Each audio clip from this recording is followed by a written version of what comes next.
যেভাবে পুলিশ তৎপরতা দেখাচ্ছে সেই তৎপরতা যদি অন্যান্য ক্ষেত্রে দেখাতো তাহলে আমাদের রাজ্যে যে অন্যায় দুর্নীতি যেগুলো হচ্ছে সেগুলো হতো না। দুর্ভাগ্য আমাদের ইন্ডিয়ান সেকুলার ফ্রন্টের একটা ছাত্র সংগঠন যেটা আছে স্টুডেন্ট ফ্রন্ট, তারা বিকাশ ভবনে গিয়েছিল বেশ কিছু ইস্যুকে সামনে রেখে। প্রথমত, আপনারা জানেন মমতা ব্যানার্জির সরকার ক্ষমতায় আসার পর থেকে আদিবাসী প্রীতি অনেক দেখালেও পৃথক সাঁওতালি শিক্ষা বোর্ডের দাবি বারবার আমরা করে আসছি, সেটা তারা দিতে ব্যর্থ। পৃথক সাঁওতালি শিক্ষা বোর্ডের দাবি ছিল, আনএডেড শিক্ষা প্রতিষ্ঠানগুলো এডেড করার দাবি ছিল, যে শিক্ষা প্রতিষ্ঠানগুলোতে যে দুর্নীতি অপশাসন চলছে সেগুলো বন্ধের দাবি ছিল। এই ধরনের একগুচ্ছ দাবি নিয়ে এক কথায় শিক্ষা ব্যবস্থার পরিবর্তন হওয়া দরকার, যেগুলো গতানুগতিক চলছে এর পরিবর্তে নতুন কিছু আনার জন্য বারবার সোচ্চার হয়েছিল। বিভিন্ন জেলায় তারা ডেপুটেশন দিয়েছে, বিভিন্ন ব্লকে ডেপুটেশন দিয়েছে, এবার বিকাশ ভবনে ডেপুটেশন ছিল বা অভিযান ছিল। দুর্ভাগ্য আমাদের রাজ্য প্রশাসন গণতান্ত্রিক প্রক্রিয়াতে একটা অভিযানকে কিভাবে আক্রান্ত করলো, আটকালো।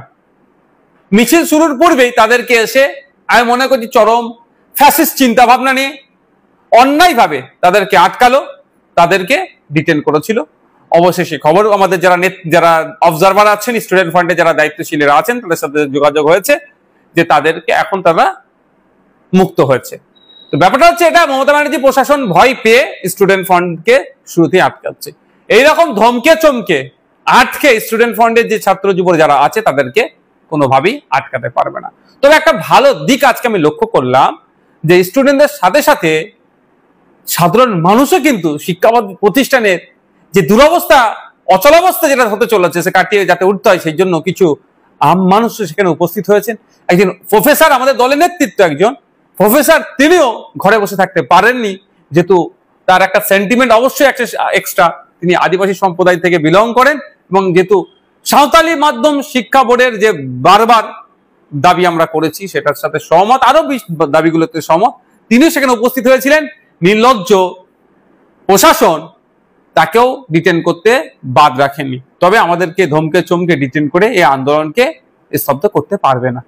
এই প্রসঙ্গে একটা প্রশ্ন, যখন 21শে জুলাই একেবারে তৃণমূল কর্মীরা যখন 21শে জুলাই মঞ্চে আসছিল, একাধিক জায়গায় কিন্তু প্রকাশ্যে মত চলছে, কোথাও বা ডিজে চালিয়ে শহীদ দিবস পালন, তখন কিন্তু পুলিশের তৎপরতা দেখা যায়, আজকে কেন দেখা যায়? বিরোধীদের ক্ষেত্রে যত আইন, আদালত, বিচার ব্যবস্থা আটকে রাখার চেষ্টা হবে, বিরোধীদের জন্য এত কিছু।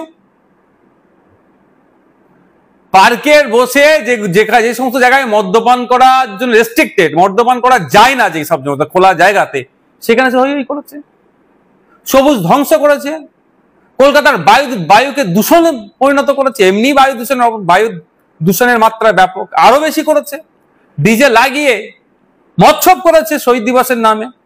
সেক্ষেত্রে প্রশাসনের তৎপরতা নাই। শুধু তাই নয়, বিভিন্ন কলেজে যেভাবে সিনিয়র দাদারা তৃণমূলের ছত্রছায়া থেকে নোংরামি করে, সেগুলিকে আটকানোর জন্য প্রশাসনের তৎপরতা দেখতে পাই না। আর নিরস্ত্র নিরীহ ছাত্ররা যখন শিক্ষা প্রতিষ্ঠানের আমূল পরিবর্তনের জন্য বিকাশ ভবনে যায়, উদ্দেশ্যে রওনা দেওয়া শুরু করে, শুরুতেই তাদেরকে আটকে দেওয়া হয়। এ থেকে বোঝা যাচ্ছে সরকারের যে ফ্যাসিস্ট চিন্তা ভাবনার মুখোশ ক্রমশ খুলছে।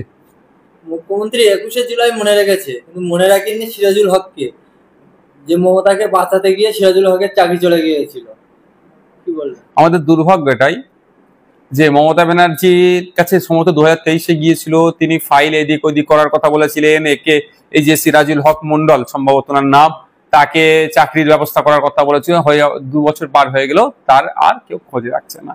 হয়তো নামটা সিরাজুল হক হওয়ার অপরাধটাই হয়েছে এটা। কারণ আপনারা জানেন 21শে জুলাই যতটুকু খবর পেয়েছি আমি, যে 21শে জুলাই 1993 সালে মমতা ব্যানার্জির উপরে চরম আক্রমণ নেমে আসে, নাকি প্রাণে মারারও চেষ্টা চালিয়েছিল।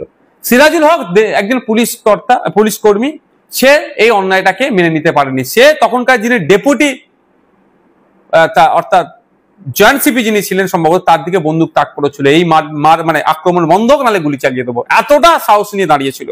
এখনকার পুলিশদের অধিকাংশ তো মেরুদণ্ডহীন হয়ে গেছে, অন্যায়ভাবে পিটতে বলছে তো এরা পিটিয়ে দিচ্ছে। তো সেই সময় উনি দাঁড়িয়েছিলেন, ফলে পরে কমিশন হয়েছিল, হয়েছিল, সিরাজুল হকের চাকরিটা তৎকালীন সরকারের এ থেকে মানে ডিপার্টমেন্টাল কোয়ারিজ মানে এই প্রসিডিং এর মধ্যে রেখে ওকে বাতিল করে, সাসপেন্ড হয়, বাতিল সম্ভবত বাতিল হয়, এখন হচ্ছে জয়নিং হতে পারলো না। তো মমতা ব্যানার্জি সরকার 2011 সালে এসেছে, 2011 থেকে 2025 এই 14 বছরে সিরাজুল হককে চাকরির ব্যবস্থা করলো না কেন? এটা বুঝতে হবে। হয়তো নামটা সিরাজুল হক এর জন্য আজকে বৈষম্যের শিকার হতে হচ্ছে। আমি আশা করবো মমতা ব্যানার্জির কাছে যে 2026-এর 21শে জুলাইয়ের আগেই, এই 2025 শেষ হওয়ার পূর্বেই ওই সিরাজুল হককে তার প্রাপ্য বুঝিয়ে দেওয়া হোক, তাকে চাকরিতে আবার জয়েন করানো হোক। মুখ্যমন্ত্রী সবসময় বলেন আমি মুসলিম দরদি, কিন্তু একবারও ওকাপ নিয়ে 21শে মঞ্চে একবারও বক্তব্য দিলেন না। কিন্তু দীঘাতে জগন্নাথ মন্দির করলেন, সেটা উল্লেখ করলেন, এবং আর একটা উল্লেখ করলেন যে ফের একটা দুর্গা মন্দির করবেন। এই বিষয়ে কি বলবেন? দেখুন, মুসলমানদের ভোটটা দিদিমণির ঝুলিতে পৌঁছে গিয়েছে, সুতরাং আর চিন্তা নেই, ঝুলিতে ঢুকে গিয়েছে, আর চিন্তা কিছু না। বললেও ভোট পাবে মুসলমানদের ভেবে নিয়েছে, বললেও মুসলমানদের ভোট পাবে, বললে হিন্দু ভোট হাতছাড়া হয়ে যেতে পারে, ওই জন্য ওয়াকফ নিয়ে কথা বলেনি। এটা তো সিম্পল ব্যাপার। এখন হিন্দু ভোটের দরকার মমতা ব্যানার্জির, বিজেপির ভয় দেখে মুসলমান ভোটটা নিয়ে নেবেন উনি চিন্তা ভাবনা করছেন। তবে এই চিন্তা ভাবনা ব্যর্থ হবে। 2026-এ কে আসবে কে যাবে মুসলমানরা ভাববে না, মুসলমানদের হয়ে বলার, দলিতদের হয়ে বলার, আদিবাসীদের হয়ে বলার জন্য 50টা বিধায়ক ভিতরে পৌঁছাতে হবে। তারপরেও বলছি, উনি ওই জন্য দীঘাতে জগন্নাথ ধাম করেছেন, আগামী দিনে দুর্গা অঙ্গন তৈরি করবেন। এটা বোঝাই যাচ্ছে এখন হিন্দু ভোট পেতে হবে মমতা ব্যানার্জিকে, হিন্দু ভোটকে বোকা বানাতে হবে। মুসলমান ভোটকে বোকা বানিয়ে ঝুলিতে ভরে নিয়েছে, এবার হিন্দু ভোটে 20 to 25% ভোট নিয়ে আবার সরকারে থাকবে। তবে এই স্বপ্ন দিতে হবে। পশ্চিমবাংলার কি সংখ্যালঘু কি সংখ্যাগুরু তৃণমূল আর বিজেপির বিরুদ্ধে 2026-এ ভোট করবে। অভিষেক বন্দ্যোপাধ্যায় 21শে মঞ্চ থেকে আরেকটা করেছে যে 2026-এ বিরোধী পুরো শূন্য হয়ে যাবে, বিরোধী বলে কিছুই থাকবে না পশ্চিমবাংলায়।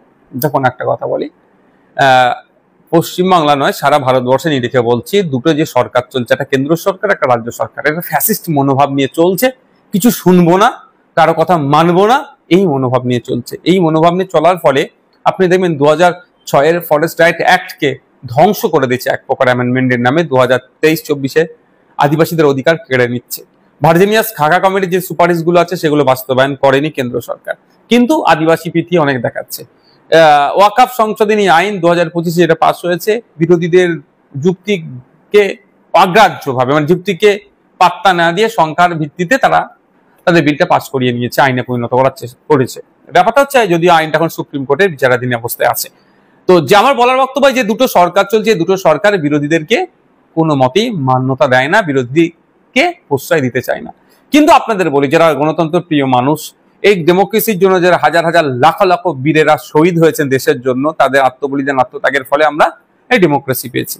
ডেমোক্রেসি তখনই স্ট্রং হবে, তখনই সুরক্ষিত থাকবে যখন অপোজিশন ভয়েস স্ট্রং থাকবে। অর্থাৎ গণতন্ত্রে বিরোধীরা যখনই শক্তিশালী হবে, গণতন্ত্র তখনই সুরক্ষিত থাকবে।